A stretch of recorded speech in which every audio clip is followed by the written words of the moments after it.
Praise the lord. మీ అందరికీ గొప్ప శుభవార్త. ఆగస్ట్ నెలలో 20వ తారీఖు అనగా 3వ మంగళవారం ఉదయం 9 గంటలకు అలాగే సాయంత్రం 6 గంటలకు మరి ఈ రెండు ఆరాధనలు హన్మకొండ ప్రాంతంలో డాక్టర్ బిఆర్ అంబేద్కర్ భవన్లో మరి ఈ నెల 20వ తారీఖు స్వస్థత విడుదల తైలాభిషేక ఆరాధన జరుగుతుంది. అలాగే మరి ఈ నెల ఆగస్ట్ 22వ తారీఖు ఉదయం 9 గంటలకు కాకినాడ ప్రాంతంలో డాక్టర్ బిఆర్ అంబేద్కర్ భవన్లో మరి స్వస్థత విడుదల తైలాభిషేక ఆరాధన జరుగుతుంది. మరి ఈ రెండు ప్రాంతాల్లో జరుగుతున్న ఈ ఆరాధనకి మిమ్మల్ని మీ కుటుంబాలను ప్రేమపూర్వకంగా ఆహ్వానిస్తూ ఉన్నాము. మరి ఇప్పటి వరకు ఎంతోమంది జీవితాలలో దేవుడు ఘనమైన కార్యాలు చేసి ఉన్నారు. ఈ ఆరాధన ద్వారా అనేక మంది నశించిపోతున్న వారిని దేవుడు రక్షణలోనికి నడిపించి ఉన్నారు. అనేక మంది జీవితాలు కట్టబడ్డాయి. గొప్ప సాక్ష్యాలను మనం వింటూ ఉన్నాం. జీవితాలను మార్చుకుంటున్న వారు ఎంతో మంది ఆరాధన ద్వారా. తప్పగా మీరు కూడా పాల్గొనండి. ఎలాంటి పరిస్థితుల్లో ఉన్నా, ఎలాంటి భయంకరమైన పోరాటాల మధ్యలో ఉన్నా ప్రతి పోరాటానికి దేవుడే విజయాన్ని ఇచ్చే దేవుడై ఉన్నారు. మనమందరం కలిసి ప్రార్థిద్దాం. దేవుడు సహాయం చేయబోతూ ఉన్నారు. ఈ అంత్యకాల దినాల్లో మరి ప్రతి ఒక్కరం కూడా ఒకరినొకరు బలపరుచుకుంటూ ఒకరినొకరు ప్రోత్సహించుకుంటూ ప్రార్థన చేసే వారిగా మనం ముందుకు సాగుదాం. ప్రతి విజయము మన జీవితాల్లో మరి మనం చూడాలంటే ప్రార్థన ఒక్కటే దిక్కు అండి. మరి ప్రార్థిద్దాం. దేవుడు అనేకమైన కార్యాలను జరిగించబోతున్నారు. మర్చిపోకండి. స్వస్థత విడుదల తైలాభిషేక ఆరాధన హన్మకొండలో ఆగస్ట్ 20వ తారీఖు ఉదయం 9 గంటలకు అలాగని సాయంత్రం 6 గంటలకు మరి జరుగుతూ ఉంది. అలాగే కాకినాడ ప్రాంతంలో 22వ తారీఖు ఉదయం 9 గంటలకు మరి ఈ ఆరాధన జరుగుతుంది. రెండు కూడా హన్మకొండ కాకినాడ ప్రాంతంలో జరుగుతున్న మరి ఈ ఆరాధనలో doctor BR Ambedkar Bhavan Hanmakonda, doctor BR Ambedkar Bhavan Kakinada. మర్చిపోకండి. ప్రార్థించండి. మీతో పాటు అనేకులను తీసుకొని రండి.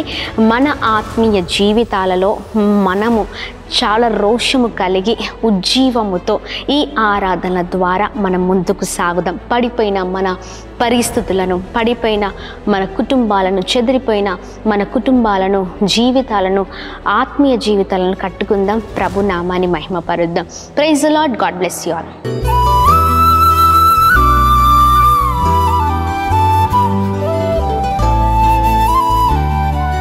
ఈ ఉదయం దేవుని వాగ్దానం. నీకు వాగ్దానం ఇచ్చిన దేవుడు నమ్మదగినవాడు, నిన్ను విడువడు, ఎడబాయడు. ప్రైజ్ ది లార్డ్ అండి. Good morning. బాగున్నారా? ఉదయకాల సమయంలో అందరికీ ప్రభువైన యేసుక్రీస్తు నామంలో ప్రత్యేకమైన శుభములు తెలియజేస్తూ ఉన్నాను. దేవుడు మిమ్మల్ని, మీ కుటుంబాలను దీవించి సకల సమృద్ధి చేత ఆశీర్వదించును గాక. చాలా అద్భుతంగా ప్రతిరోజు మనం నడిపించబడుతూ ఉన్నాం కదా. దేవుని మాటల ద్వారా ఎంతగానో మనం ప్రతిరోజు మరి చాలా చక్కగా బ్లెస్ అవుతూ ఉన్నాం. చూడండి, దేవుని మాటలు మనల్ని ఆశీర్వాదంలోనికి నడిపిస్తాయి. గొప్ప సాక్ష్యాలను మీ ద్వారా మేము వింటూ ఉన్నాం. ప్రభుని ఎంతగానో స్తుతిస్తూ ఉన్నాం. మరి చాలా సంతోషం. ఈ ఉదయం కూడా దేవుని మాటలు పట్టుకొని ముందుకు సాగుదాం. దేవుని మాటలు పట్టుకొని జీవించే వారి జీవితాలు చాలా అద్భుతకరంగా ఉంటాయండి. ఆమేన్. మరి ఇంకెందుకు ఆలస్యం, ఈ ఉదయం దేవుని మాటల్ని అందరం కలిసి ధ్యానిద్దామా? యోహాను సువార్త 15వ అధ్యాయం 4వ వచనం. నా యందు నిలిచియుండుడి, మీ యందు నేనును నిలిచియుందును. ఆమేన్. దేవుని నామానికి మహిమ కలుగును గాక. ప్రతి ఒక్కరి జీవితాల్లో ఈ ప్రత్యేకింపబడిన దేవుని మాటలు మరి ఫలించును గాక. ఆమేన్. దీవించబడదుము గాక దేవుని మాటల ద్వారా. చూడండి, అద్భుతంగా దేవుడు మాట్లాడుతున్నారు కదా. నా యందు నిలిచియుండుడి, నేను మీ యందు నిలిచియుందును అని దేవుడు మాట్లాడుతూ ఉన్నారు. చక్కని మాటలండి. చూడండి, ఈ మాటల్లో చాలా అర్థం ఉంది. దేవుని యందు మనం నిలిచి ఉన్నప్పుడు దేవుడు మన యందు నిలిచొని ఆయన మహిమకరమైన కార్యాలు చేసే దేవుడై ఉన్నారు. ఆమేన్. మనము దేవుని యందు ముద్దిగా నిలిచి ఉండాలి. దేవునిలో లేని వారిమిగా ఆయన మరి ఎన్నో విషయాలు మనతో మాట్లాడినా దేవునికి దూరంగా వ్యతిరేకంగా జీవిస్తున్న వారిమిగా మన జీవితాలు ఉంటున్నాయి. మన మాట తీరు, మన ప్రవర్తన, మన స్వభావము ఇవన్నీ కూడా దేవునికి వ్యతిరేకంగా ప్రతిరోజు మన జీవితాలు ఉండడం ద్వారా ఆయన దుఃఖపరచబడుతూ ఉన్నారండి. పరిశుద్ధాత్మ దేవుడు దుఃఖపరచబడుతూ ఉన్నారు. చూడండి, నా యందు మీరు నిలిచి ఉంటే నేను మీ యందు నిలిచి ఉండును అని దేవుడు మాట్లాడుతూ ఉన్నారు. క్రైస్తవులము మేము అని చెప్పుకోవడం కాదు, దేవుని యందు నిలుచున్న వారిగా మనం ఉండాలి. పేరుకు మాత్రమే క్రైస్తవ జీవితం కాదు, దేవుని యందు మనం ఉన్నప్పుడు నిజముగా ఆయన మన యందు ఉండి తన ఆత్మ కార్యాలను జరిగించి అద్భుతకరమైన దేవుడై ఉన్నారు.